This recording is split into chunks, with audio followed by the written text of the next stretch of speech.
What you manifest in your mind, you can bring to reality. Dead to Me, new show, new series on Netflix, 10 episodes. Each episode's about a half hour or so super bingeable. Get through the whole season in about 5 hours. Starring Christina Applegate, Linda Cardellini, James Marsden. Kind of has a Breaking Bad feel to it as far as characters just kind of making situations not characters making situations overly complicated, but like really complicated relationships, difficult, complex. It's about Christina Applegate loses her husband in a hit and run accident and meets Linda's character at a support group. They become unlikely friends, start hanging out, bonding over like facts of life or one of those kind of old schooly shows. And you find out that Linda's character has some secrets. So spoilers for the show. First off, go watch the show. I love the show. It's got a lot of humor to it. It's like a drama kind of a thing with the writing's really fun because everybody is kind of it's a complicated situation. Let's just put it that way. But really good. So Linda's character knows about the who was driving during the hit and run. So she has a bond to Christina Applegate's character, and that's why she's trying to be friends with her because she feels bad that she knows what really happened to her husband. But of course, Christina Applegate and her husband weren't having a great relationship to begin with. So the situation of why the husband was actually out on the street at that time of night plays into the story as well later on. Linda Cardellini's ex-boyfriend, who was part of the situation that happened and also knows, is in the mix as well. Just a very interesting kind of situation and characters and how they play against each other. Just finding where it goes. It's a very funny, dark comedy, I would say, with, just really good drama elements. Great acting by both Christina Applegate and Linda Cardellini. I think that, they're amazing. The relationship that I don't know her name, but Linda Cardellini's character and James Marsden's character, the boyfriend girlfriend, or I don't know, maybe they were married. Their dynamic is super interesting. Like the way they like interact with each other. There's these moments where, like very apologetic and very like, it's just a weird like relationship quirk that they have that you don't see in movies. Like when somebody says something that's offensive, it's like brought up and they apologize super politely, even though it's like this, they're trying to hide evidence during a scene, and then like tempers mildly flare, and there's like this immediate apology, which I thought was kind of cute, right? Because it showed that they did have kind of a nice relationship on some level. Like it wasn't necessarily an abusive relationship, like a verbally abusive or mentally abusive in any way. It seemed like it was very level as far as their relationship was in that form. But it was just like this flavor in the show that they added, this seasoning that they added to the characters that I really enjoyed. Like the little details in these different characters I really enjoyed. Christina Applegate's got a whole family, so you're seeing the family as they deal with the loss of a part of their family, the dad. I mean, it's in that way, it's very similar to Weeds, I guess.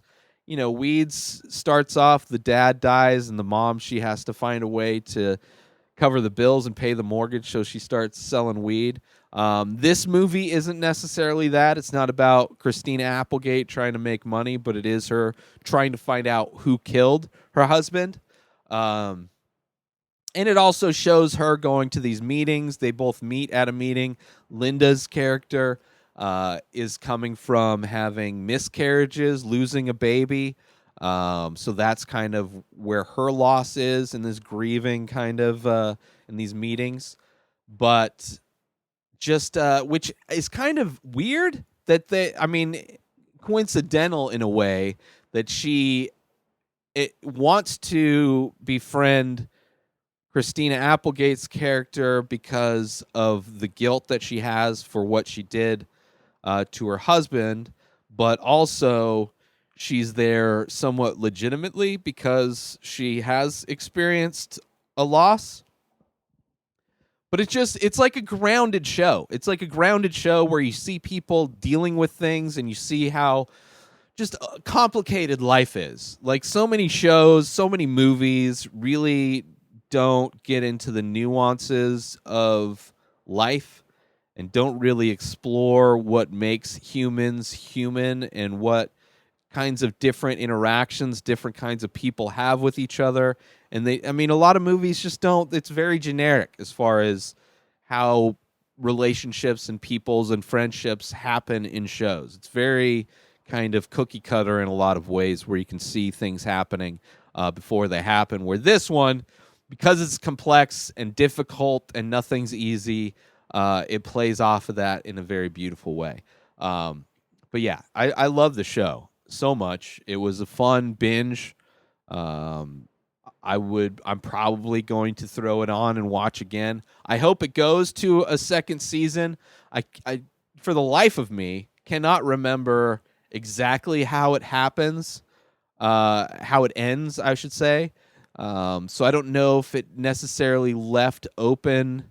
I don't feel like there was a big cliffhanger at the end of the season. I probably should have looked up what the last episode, episode 10, You've Got to Go, probably has to do You Have to Go.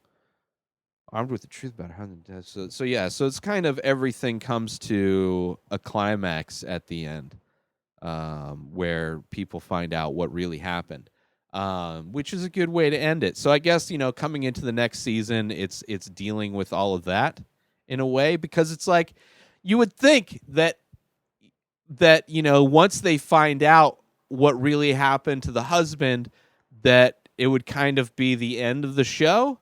But since everything is so difficult with everybody's lives, like if you were to put relationship status, like we're going to make a Facebook profile for the show and the relationship status pops up, you're going to say it's difficult, right? Because it's not easy to explain.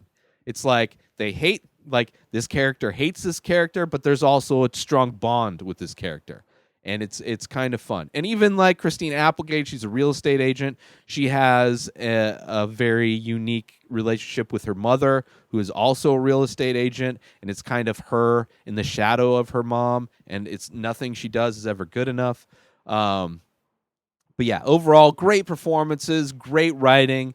Excited to see what happens next. I'm not a huge James Marsden fan, but I thought he was fun in this show. I just, overall, top to bottom, loved the show.